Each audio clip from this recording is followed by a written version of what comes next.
बिस्मिल्लाहिर्रहमानिर्रहीम। राजू माइसिक्वल ता او په دې ویډیو کې موږ تاسو په مایسیکوال باندې خبرې کوو چې مایسیکوال څه شی دی او د څه لپاره استفاده کیږي یوز کیږي په دې باندې به خبره کوو. دا زموږ سره د مایسیکوال اولنی ویډیو ده او دا زموږ سره انټروډکشن کلاس دی چې مایسیکوال څه شی دی او څه لپاره استفاده کیږي یوز کیږي په دې باندې به خبرې کوو. نو راځو دې ته چې what is MySQL. MySQL څه شی دی، څه ته ویل کیږي؟ مهم سوال دی. موږ تاسو MySQL شروع کوو. نو مخکې له دې چې MySQL موږ تاسو ډایرکټ سٹارټ کوو نو اول باید موږ تاسو په دې باندې ځان پوه کړو چې MySQL څه شی دی او دا څه ته ویل کیږي. نو MySQL چې دی دا یو DBMS دی. که څوک تاسو نه تپوس وکړي چې MySQL څه شی دی، څه ته ویل کیږي، نو تاسو ورته ویلی شئ چې MySQL چې دی دا یو DBMS دی. اوس به تاسو وایئ چې دلته کې زموږ سره اوس بل سوال پیدا شو چې صحیح دی MySQL چې دی دا یو DBMS دی. دا DBMS څه ته ویل کیږي او DBMS مخفف د څه شي دی؟ DBMS چې دی دا مخفف د ډیټابیس منیجمنټ سیستم مخفف دی. نو MySQL څه ته وایي؟ MySQL DBMS ته ویل کیږي او DBMS مخفف دی چې دی DBMS مخفف د ډیټابیس منیجمنټ سیستم مخفف دی. اوس که څوک تاسو نه تپوس وکړي چې ډیټابیس منیجمنټ سیستم څه ته ویل کیږي یا DBMS څه شی دی، نو تاسو به ورته څه وایئ؟ نو تاسو ورته ویلی شئ چې DBMS یا ډیټابیس منیجمنټ سیستم is a software. It is a collection of programs that enable user to create, maintain and control a database. DBMS یا ډیټابیس منیجمنټ سیستم چې دا یو سافټویر دی. دا شی دی دا یو سافټویر دی. خو سوال پیدا کیږي چې دا څه رقم سافټویر دی، د دې کار څه شی دی؟ دا یو داسې سافټویر دی چې د دې سافټویر په واسطه باندې یو یوزر کولی شي چې ډیټابیس کنټرول کی، ډیټابیس کریټ کی، ډیټابیس مینټین کی. صحیح ده؟ نو د دغه په واسطه باندې دغه کار څه کولی شي. نو دا یو داسې سافټویر دی چې دا د پروګرامونو یو کلیکشن دی، د پروګرامونو یو مجموعه ده چې په دې کې یوزر کولی شي یو ډیټابیس کریټ کی، مینټین کی او کنټرول کی. بل دلته سوال پیدا کیږي چې ډیټابیس څه شی دی؟ ډیټابیس څه ته ویل کیږي؟ تاسو نه څوک تپوس وکړي چې ډیټابیس څه شی دی، نو تاسو ورته ویلی شئ چې a large amount of data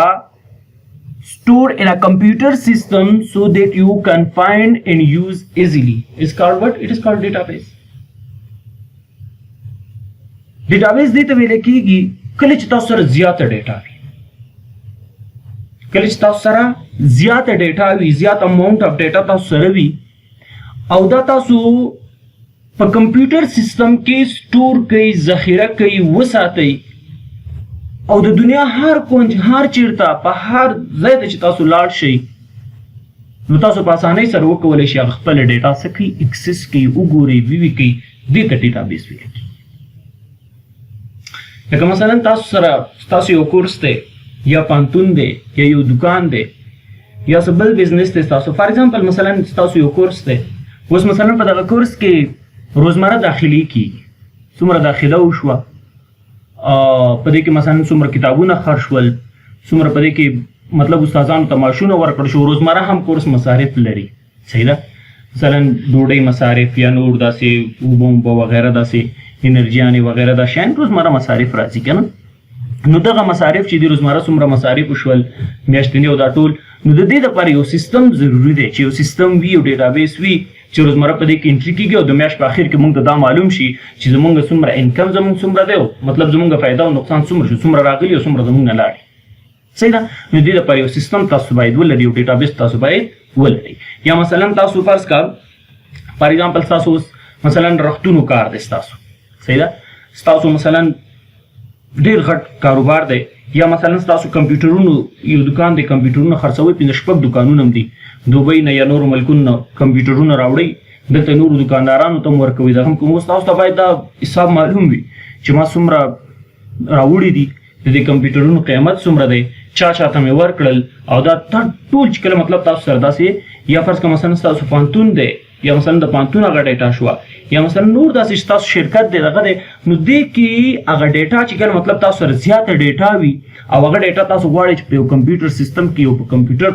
سٹور کوي ذخیره کوي او د دنیا هر کونج ته کچېره تاسو لاړ شي تاسو وکولای شي چې هغه ته مطلب هغه تاسو وګورئ چې مطلب زموږه فائدہ څومره ده زموږ نقصان ډیر دی فائدہ ډیر ده زموږ مطلب دغه پیسې چاته پاتې قرضونه وغیرہ ټول تاسو کولای شئ چې دینه منیج کړئ دغه تاسو ویل کېږي دیتا ډیټابیس ویل کېږي زه به تاسو ته یو ډیټابیس یو مثال درکړم ګورئ داسې دی فرض که مثلا کله چې موږ تاسو فیسبوک جوړو سمپل فیسبوک چې کله تاسو جوړوئ د هغې دپاره تاسو یو فارم فیل کوئ مطلب څنګه فارم فیل کوئ کله چې تاسو فیسبوک کریټ کوئ هلته تاسو ته لیکي که نه کریټ فیسبوک هلته تاسو ته وایي چې ستا نوم څه شی دی اولنی نوم دویم نوم که نه فرست نیم لاست نیم همدارنګې تا نه ستا ایمیل پوښتنه کوي موبایل نمبر پوښتنه کوي وغیره دا ټول چې کله تاسو ډک کوئ دا په فیسبوک کې هلته یو ډیټابیس دی چې څه کېږي هلته دا سټور کېږي چې د دې کس نوم دا دی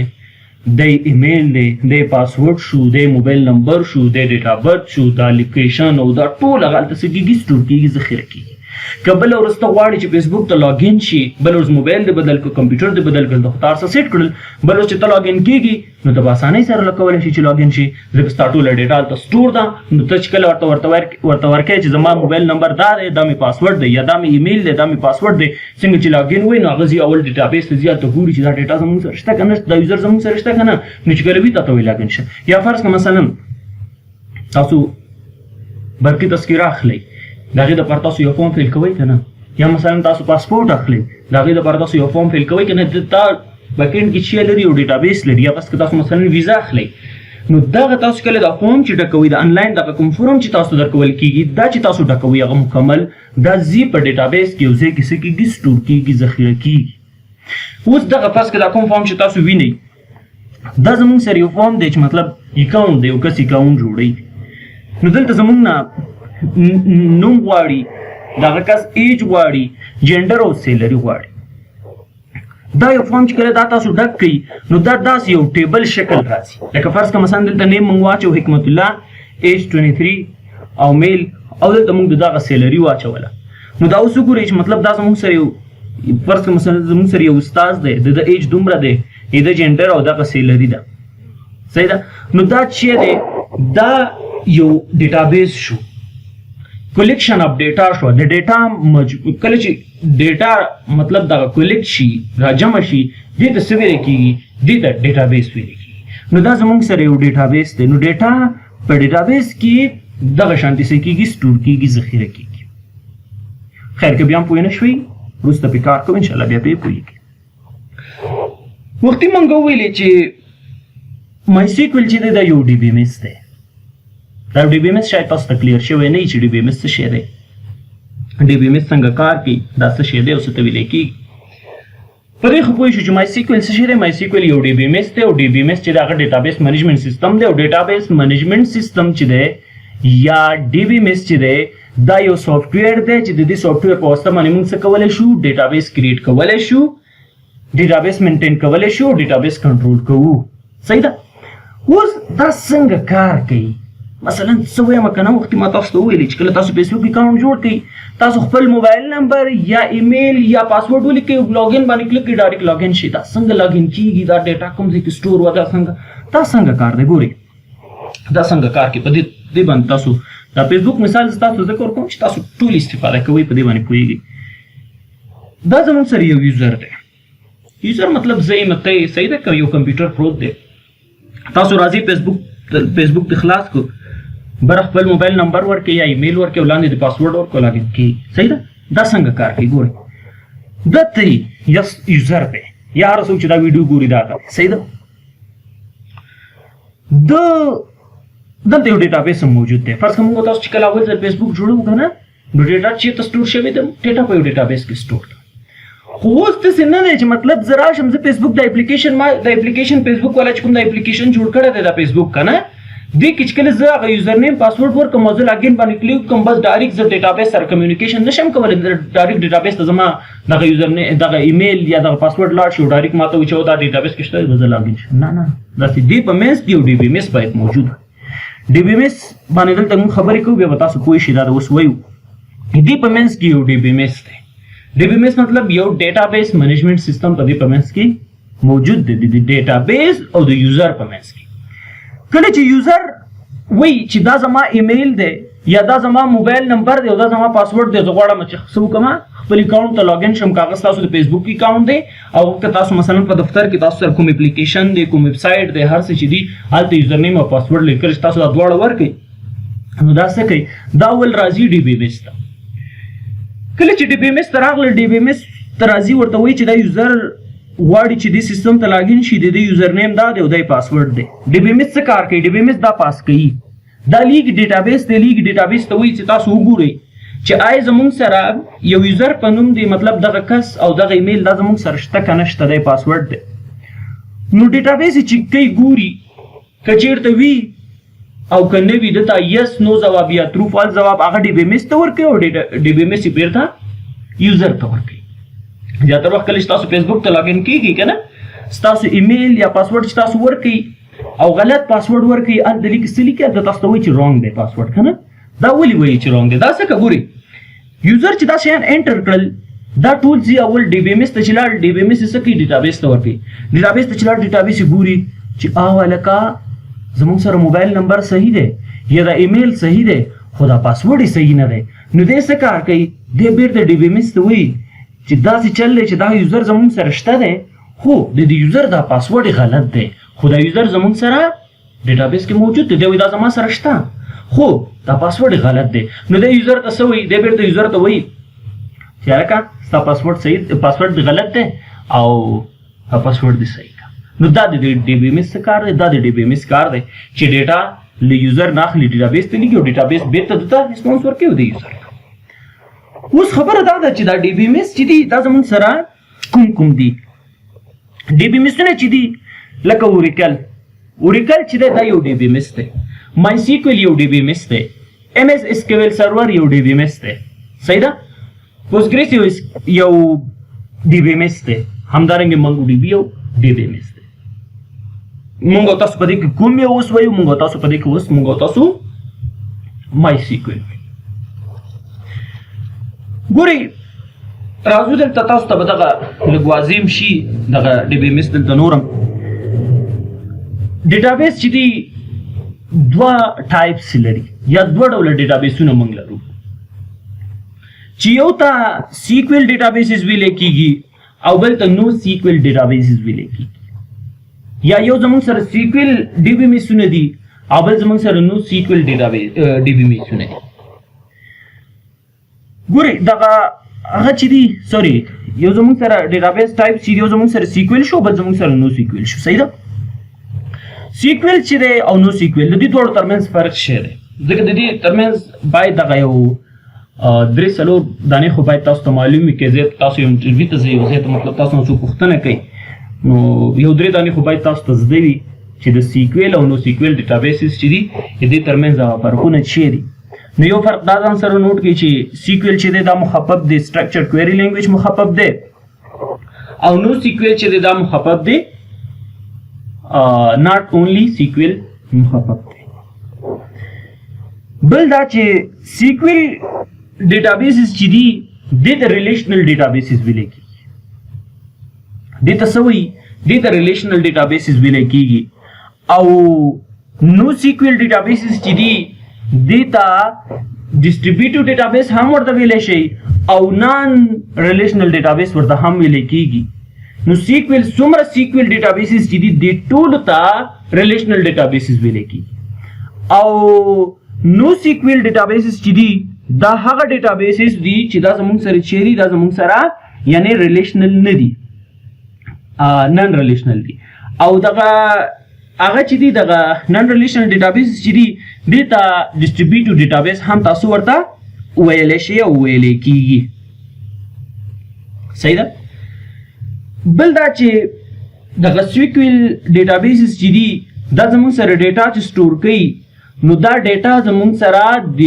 ټیبل بیس کې ډیټا څه کېږي ډیټا زموږ سره په دې کې سټور کېږي. لکه دا وګورئ دا مثال زه تاسو ته وښیم. ټیبل بیس مطلب دا دی چې دې کې چې ډیټا سټور کېږي هغه ټیبل څه ته ویل کیږي؟ ټیبل د کلیکشن اف رو کالم، د رو کالم مجموعه ته څه ویل کیږي؟ ټیبل ویل کیږي. نو دلته اوس وګورئ دې کې زموږ سره رو موجود، رو کالمونه موجود، لکه څنګه چې تاسو ما وختي او فارم خو د اکاونټ چې کله موږ جوړو نو الته تاسو نه هغه نیم غوښتو، ایج او سوال جندر او کنه او سیلری ونه دا زموږ سره ډیټا چلته سٹور کېدله د رو کالم په بیس باندې ډیټا سٹور کېدله چې د یعنی ټیبل بیس چې دې ته ویل کېږي دې ته سیکوئل ډیټابیس ویل کېږي. او نو سیکوئل ډیټابیس ته ویل سیکوئل ډیټابیس هغه ډیټابیس ته ویل کېږي چې باغی کې مونږ سره ډیټا څه کېږي؟ ډاکومنٹ بیس یا کی ویلیو یا ګراف. صحیح ده؟ ما تاسو ته د هغه مثال درکړی وو په ویب کې د منګو ډي بي، تاسو یاد شي په جاوا سکرپټ کې وای تھنک. خو بهرحال بل دې کې ډیټا ګوري په دغه سیکوئل ډیټابیس چې دي دې کې چې ډیټا سٹور کېږي ټیبل بیس، او نو سیکوئل ډیټابیس چې دي دا ګوري دا کی ویلیو دي، دا ګوري ته کی ویلیو ویل کېږي چې په دې کې زموږ سره دلته کی وی او دلته ویلیو کی ویلیو سره زموږ سره څه کېږي؟ ډیټا زموږ سره سٹور کېږي، ذخیره کېږي. بل دا چې دغه سیکوئل ډیټابیس چې دي کې زموږ سره ډیټا چې دا یعنی دغه سیکوئل ډیټابیس چې دي دا زموږ سره ورټیکلی سکیلیبل دي، او نو سیکوئل چې دا زموږ سره هوریزونټلی دي. دا وګورئ دا ورټیکلی وي او دا زموږ سره هوریزونټلی. سیکوئل ډیټابیس زموږ سره کوم دي او نان سیکوئل ډیټابیس زموږ سره یا نو سیکوئل ډیټابیس زموږ سره کوم دي؟ سیکوئل ډیټابیس چې موږ وختي خبره وکړله لکه اوریکل شو، اوریکل زموږ سره یو سیکوئل ډیټابیس دی. امکان لري انټرویو کې یو ځای کې څوک درنه پوښتنه وکړي یا درته لاندې څلور ځواب درکړي، درته وایي چې لاندې او څلور کې مطلب کوم یو زموږ سره په سیکوئل کې راځي. نو دا تاسو زه تاسو ته هغه در کوم یو ورډ فایل درته ویډیو ډسکرپشن کې در کوم، هغه به سره اتمنه وګورئ. سیکوئل ډیټابیس چې دي هغه زموږ سره اوریکل شو، پوسټ شو، ایم ایس اس کیو ایل شو، ایم ایس اس کیو ایل سرور شو، دا زموږ سره چې دی دا اس کیو ایل کې راځي. دا ټول زموږ سره ریلیشنل ډیټابیس او نان ریلیشنل یا نو سیکوئل ډیټابیس لکه منګو ډي بي شو، ریډس شو او کسندرس، دا زموږ سره چې دی دا زموږ سره نو سیکوئل ډیټابیس یا ډیسټریبیوټډ ډیټابیس ورته هم تاسو ویلی شئ. د دې په اړه نور معلومات زه تاسو ته یو ورډ فایل تاسو ته زه په ویډیو ډسکرپشن کې در کوم، هغه ډاونلوډ کړئ، هغه سره حتما وګورئ. اضافي معلومات زه هره ورځ د ویډیو ډسکرپشن کې یو ورډ فایل در کوم، هغه تاسو ډاونلوډ کوئ، په هغې کې د سره ګورئ. دلته زه معلومات شاید تاسو ته په تیوري کې کم در کوم، نو سره هغه تاسو ګورئ. اوس موږ تاسو ته مای سیکوئل چې وایو که نه، نو د دې فایدې څه شی دي؟ صحیح ده؟ فایدې څه دي؟ د دې فایده څه شی ده چې دا موږ وایو؟ اول دا چې ګورئ دا مای سیکوئل چې دی دا زموږ سره کراس پلیټفارم سپورټ لري. مطلب کراس پلیټفارم د څه معنا؟ دې مطلب دا دی که چېرته تاسو یو ډیټابیس چاته جوړ کړو، فرض کا تاسو یو ډیټابیس جوړ کړو، چاته هم ډیټابیس جوړ کړو، فرض کا تاسو یو لایبرری مینجمنٹ سیستم جوړ کړو، یو کتابخانه د هغې ته تاسو یو سیستم جوړ کړو. هغه سیستم چې تاسو جوړ کړو هغه تاسو په څه کې جوړ کړو؟ هغه تاسو په وینډوز کې جوړ کړو. مثلا شل ورځې مخکې یا یو کال مخکې تاسو یو سیستم جوړ کړی دی، یو چاته هم جوړ کړو، هغه تاسو په وینډوز کې جوړ کړو. هغه وخت کې تا کوډ چې کوم وینډوز کې دی جوړ کړو او هغه ډیټابیس مکمل شو. ور دي کس یو میاشت بعد تاسو ته یو بل پروجیکټ راغی، یو کس درته وایي چې ما ته هم همداسې یو ډیټابیس جوړ کړي، یا فرض کړه هغه کس تا ته وایي چې دغه ډیټابیس چې دی په دې کې زه لږ چینجز غواړم. اوس خو تاسو سره وینډوز نه دی انسټال، تاسو سره اوس مک دی یا مثلا لینکس انسټال دی، نو هیڅ مشکل نشته دی. که تاسو سره هر اپریټنګ سیستم وي، په ټولو اپریټنګ سیستم کې دا زموږ سره چې دی رن کېږي، هیڅ مشکل نشته. تاسو هماغه پروجیکټ کې کولی شئ ایډیټ وکړئ، هر څه کولی شئ. یعنې زما د خبرو هدف دا دی چې مای سیکوئل رن آن ملټي اپریټنګ سیستم. که هغه تاسو سره وینډوز وي، که لینکس وي، که مک وي، کار کوي، هیڅ مشکل نشته. بله فایده یې څه ده؟ بله فایده دا ده چې دا داسې نه دی چې مای سیکوئل تا زده کړو دا یو مشخص لینګویج سره کار کوي او بس نور سره کار نه کوي. نه، دا ملټي لینګویج کمپیټیبلیټي لري. لکه کوم لینګویجونه سره؟ لکه تاسو کولی شئ چې د پی ایچ پی سره دا استفاده کوئ، له نوډ جی ایس سره استفاده کولی شئ، پایتان سره استفاده کولی شئ، سی شارپ سره، جاوا سره. آلریډي په پی ایچ پی پایتان جاوا د باندې پروجیکټ هم کار شوی دي کولای شي ادارې نه تاسو واخلئ زمونږه ادارې نه کولای شي واخلئ الریډي په دې کې پروجیکټ هم کار شوی دي ویډیوګانې به هم اداره کی نو تاسو کولای شي دا نه واخلئ سی شارپ کې مای سیکوئل نه کار کړي پاره کې مو اسکیول سرور کار کړي صحیح ده نو دا یعنی چې تاسو مای سیکوئل زده کړئ نو دینه بعد موږ تاسو نوټ جی اس هم بیا وایو کنه نو کمای سیکوئل زده کړئ ان شاء الله نوټ جی اس سره درته دا بیا وسر کار کوو نو ان شاء الله چې دا ټول درته وایم صحیح ده پی ایچ پی خو الریډي ویډیو شته دي کولای شي ادارې نه واخلئ یو نوټ جی اس په دې کې موږ تاسو نه د ویلې سی شارپ ویډیو هم هلته شته دي کلاس مونږ مخکې اخیستې دي ویډیوګانې شته یو نوټ جی اس نشته بله فایده یې څه ده بله فایده دا ده چې دا اوپن سورس دی دا وګوره مای سیکوئل څه شی دی مای سیکوئل چې دی دا زموږ سره اوپن سورس دی دا اوپن سورس څه ته ویلی کېږي یار دې باندې به باید څه لږ اوپن سورس کوم سافټویرونه دي څه شی دي دلته وایي ګورئ is a software where the source code is open and the user can easily and quickly access and use it. Open source software څه ته وایي open source software د MySQL چې دی یو open source دی مونږ تاسو ویل کنه چې MySQL یو DBMS دی او DBMS چې دی سافټویر دی کله چې DBMS یو سافټویر شنو MySQL هم سافټویر دی نو دلته دا وایي چې دغه MySQL چې دی دا یو سافټویر دی چې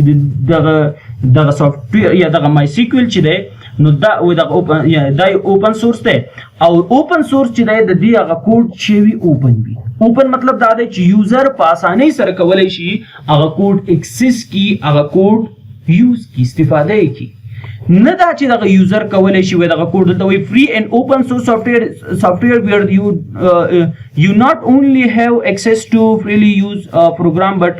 ګوره داسې نه دی چې دغه اوپن سورس سافټویر دې ته ویل کېږي چې مطلب یوزر سے کی یوازې د دې کوډ فری ایکسس کی بلکې بٹ ټو ویو ایډیټ اینڈ شیر اټ سورس کوډ یوزر کولی شي چې په دغه کوډ چې دی کوډ هم وګوري په دې کې ایډیټ هم کولی شي او دغه کوډ که ضرورت شو له یو چا سره شیر کولی هم شي نه دا چې اوپن سورس سافټویر مطلب دا نه دی چې مطلب ته فری استفاده کولی شي د هغې سورس کوډ هم کتلی شي د هغې سورس کوډ ایډیټ هم کولی شي او له یو چا سره شیر کولی هم شي دې ته ویل کېږي اوپن سورس چې MySQL زموږ سره یو اوپن سورس دی بله فایده یې څه ده بله فایده یې دا ده چې دا زموږ سره RDBMS دی یو زموږ سره DBMS وي بل زموږ سره RDBMS دی نو MySQL یو DBMS دی خو RDBMS دی RDBMS مطلب ریلیشنل ډیټابیس مینجمنټ سیستم دی یا RDBMS کې راځي RDBMS موږ تاسو وختي خبره وکړه RDBMS هغه ته ویل کېږي چې په دې کې زموږ سره هغه ډیټا چې دا هغه زموږ سره ټیبل بیس څه کېږي سټور کېږي ذخیره کېږي او ټیبل څه ته ویل کېږي ټیبل یعنی مطلب رو کالم چې ډیټا زموږ سره پکې په رو کالم کې څه کېږي سټور کېږي ذخیره کېږي بله فایده د MySQL څه ده چې دې کې زموږ سره پرایمري کی پورین کی سپورټ دي صحیح ده همدارنګه جوینز تاسو کولی شئ سوټیبلونو سره جوین کې فار ایگزامپل د جوین مطلب دا دی ګورئ دا موږ ټول په تفصیل سره وروسته وایو صحیح ده لکه مثلا تاسو سره یو ټیبل دی څنګه مثال درکړم فرض کا تاسو سره مثلا یو دوه ټیبلونه دي او تاسو غواړئ چې دغه دواړو ټیبلونه سره یو ځای ډسپلی کې یو ځای شو شي نو د دې دپاره بیا جوین استفاده کوي چې تاسو کولی دوه ټیبلونه سره څه کوئ جوین کوئ دا زه تاسو ته دا هم درته درکومه چې دغه ورډ فایل کې درکومه چې پرایمري کې چې دی فورین کې چې دی پرایمري کې چې دی په هر ټیبل کې یو یونیک یو کالم یو یونیک آی ډي اخلي هغه صحیح ده ته پرایمري کې وایي خیر دا زه تاسو ته دې باندې که پوه نه شوې خیر دی ځکه دا موږ وروسته دا ټول هر یو په تفصیل سره که اوس په دې باندې خبرې وکړو نو زموږ نه انټروډکشن دغه پاتې کېږي صحیح ده همدارنګې نارملایزیشن دا ټول موږ وایو انشاءالله صحیح ده بل های پرفارمنس لري دا MySQL چې دی دا های پرفارمنس لري یعنی مطلب دا چې دی ډېر تیز دی MySQL ډېر تیز دی ریلایبل دی سکیلیبل دی صحیح ده نو دې په خاطر هم بل دا چې دغه MySQL چې دی ګوره دا موږ وروسته اوس وایو چې MySQL اوس دپاره کوم اپلیکیشنونه مطلب کوم ویب سایټس یا کوم ارګنایزیشنونه دي چې هغوی دغه MySQL اوس هم استفاده کوي لکه په هغې نو فیسبوک او ورډپریس دی چې وروسته موږ نور هم وایو صحیح ده ټول وایو چې لکه مثلا ګیټ هب دی دا یوټیوب هم همدغه MySQL استفاده کوي او دا تاسو ته هغه ورډ فایل تاسو ته ډسکرپشن کې کوم دا وګورئ چې فیسبوک چې دی MySQL استفاده کوي خو مای سیکوال فیسبوک په کوم ځای کې استفاده کوي د کوم ځای نه ګټه اخلي که ورډپریس استفاده کوي کوم ځای کې لکه دلته اوس ویلي دي ګوري دلته وایي چې ورډپریس او فیسبوک والا چې دی د لارج ډیټا سیټ او د هائی ټریفک دپاره څه کوي په خپل ویب سایټ کې د دې نه کار اخلي دغه مای سیکوال بل دغه مای سیکوال چې دی که نه دلته وایي چې کوم تاسو سمال کوم اپلیکیشنز چې جوړوئ نو د سمال اپلیکیشنز دپاره دا ډېر ښه دی او د انټرپرایز لیول سیسټمونو دپاره دا هم ښه دی یو پیدا اخیری وایو بل دا دی چې دغه مای سیکوال چې دی دا په کلاینټ او سرور کې چې دی امبیډډ سپورټ لري نو دا پیدا هم په دې کې چې ده دا پیدا په دې کې زموږ سره موجوده ده MySQL can run on client server system. MySQL چې دی دا څه کیږي دا رن کیږي په کلاینټ سرور سیستم باندې کلاینټ سرور سیستم خو ان شاء الله پوهیږي کلاینټ سرور سیستم مطلب دا دی کوم ځای باندې چې پوه نه شوئ ما ته کمنټ وکړئ زه تاسو ته دا وایم صحیح ده یا که چېرته څه مشکل وایي زه برته په بله ویډیو کې حتما بیا دغه څه وایم ګورئ دلته ما ویلي دي چې MySQL can run as client server system دې مطلب دا دی دې مطلب دا دی چې MySQL چې کوي نیټورک باندې هم څه کیږي مطلب نیټورک باندې کار کوي صحیح ده لکه مثلا دلته ما ویلي دي چې سرور او چې دی یعنی رن کیږي په سرور او کلاینټ یعنی دې مطلب دا دی چې دغه MySQL چې دی که نه دا یو سرور لري چې موږ تاسو وروسته به انسټالو نو MySQL سرور چې دی دا هغه د ډیټابیس یعنی مطلب په ډیټابیس چې دی هغه ډیټا سټور کوي او منیج کوي یا مطلب کلاینټ چې دی مثلا ستاسو اپلیکیشن شو یا ستاسو ویب سایټ یا ستاسو سافټویر چې دی هغه څه کوي کنیکټ کوي د سرور سره چې ډیټا څه کوي سینډ او ریسیو کوي خیر دې باندې انشاءالله زه چې سرور انسټال کوم بیا تاسو په دې باندې پوهیږئ it can also be embedded into application صحیح ده او بل یوزفul for both base and web based او offline applications د offline applications دپاره او د web based applications دپاره دا څه ده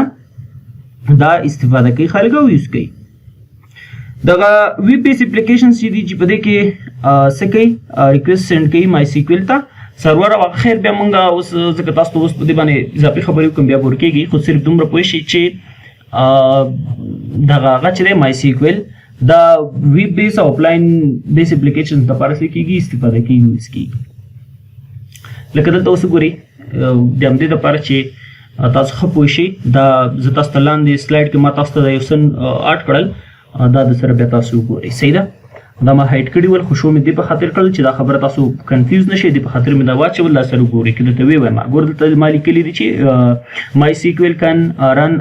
client او server ګوره دلته ما لیکلي چې this mean دې مطلب دا دی چې MySQL څه کوي دا په نیټورک ورک آن نیټورک نیټورک باندې کار کوي سمانه دلته موږ ګوره سرور ویلې سرور چې دی یعنی د سرور مطلب MySQL سرور چې د خپل سرور موږ تاسو انسټالو صحیح ده